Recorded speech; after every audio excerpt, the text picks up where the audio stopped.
Once upon a time, in a deep forest, shrouded in mystery and magic, there lived a grandmother renowned throughout the land for her exceptional culinary skills. Her sweet little granddaughter was her pride and joy, and the two lived together in a quaint cottage on the edge of the woods. One sunny day, while the grandmother was busy preparing a delectable feast, her granddaughter decided to venture out into the woods to gather some wildflowers. But as she frolicked among the trees, a shadowy figure emerged from the thickets and snatched her up in its jaws. It was a fierce and ferocious lion, known to all in the land as the ruler of the forest. The grandmother was devastated when she heard the news, but her love for her granddaughter gave her the courage to embark on a perilous journey into the depths of the woods. Determined to rescue her beloved grandchild from the clutches of the mighty beast. As the grandmother journeyed deeper into the woods, she encountered all manner of dangers, but her determination never wavered. Finally, after much perilous trekking, she arrived at the heart of the forest and discovered the cave, where the lion was rumored to reside. The grandmother's heart was pounding with fear as she entered the dark and musty cave. The sound of the lion's roar grew louder as she approached her granddaughter. When she finally reached the spot where her granddaughter was being held captive, her heart sank at the sight of her bound and helpless. She was filled with a fierce determination to save her no matter what it took. The grandmother walks into the lion's cave and sees her granddaughter tied up. Oh my God, what are you trying to do to my granddaughter? Release her right now. I'm sorry, but I can't do that.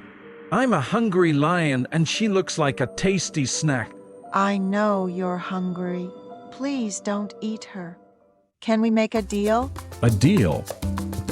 What kind of deal? How about this? I'll make you something better than my granddaughter. Free my granddaughter instead. Delicious meal?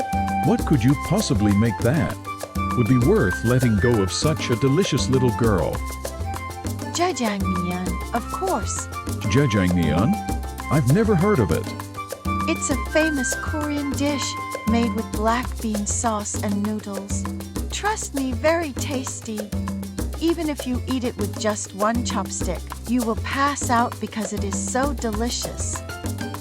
Then make it first. If it doesn't taste good, I'll eat your granddaughter right away. Then I will eat you too. Thank you. Thank you. Grandma starts cooking. The grandmother pulls out her ingredients and starts cooking. First, pork stir-fry, cook vegetables, and then add the black bean paste and some water. Don't forget the sugar and soy sauce. Wow, this smells amazing. The grandmother prepares the jajangmyeon and serves it to the lion. Good. This is delicious. I've never tasted anything like it. I told you so. Now please keep your end of the deal and let my granddaughter go. Well, I guess I could let her go, but first, can you tell me the recipe for this jajangmyeon? Oh, come on. All right, I'll tell you. But you have to promise not to eat anyone else ever again. I promise. Grandmother whispers the recipe to the lion. Thank you so much. This recipe is worth a lot more than just one little girl. Please let go of my little granddaughter. I understand. As promised, I will release your little granddaughter. However, I have a suggestion.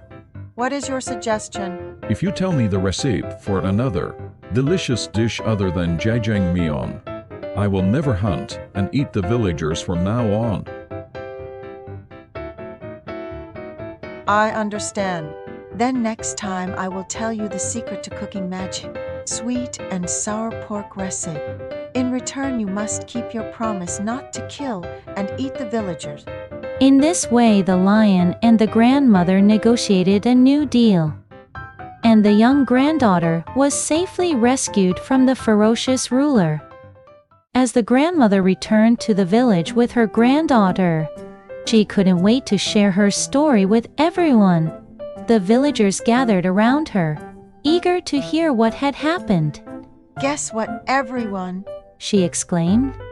I cooked a jajangmyeon for the lion, and he let us go. He even promised not to hunt and eat us anymore. The villagers looked at her in disbelief. What? You're telling us you cooked for a lion? One of them asked it. Yes, it's true. And let me tell you, he was quite a picky eater. The grandmother said with a chuckle. The granddaughter chimed in.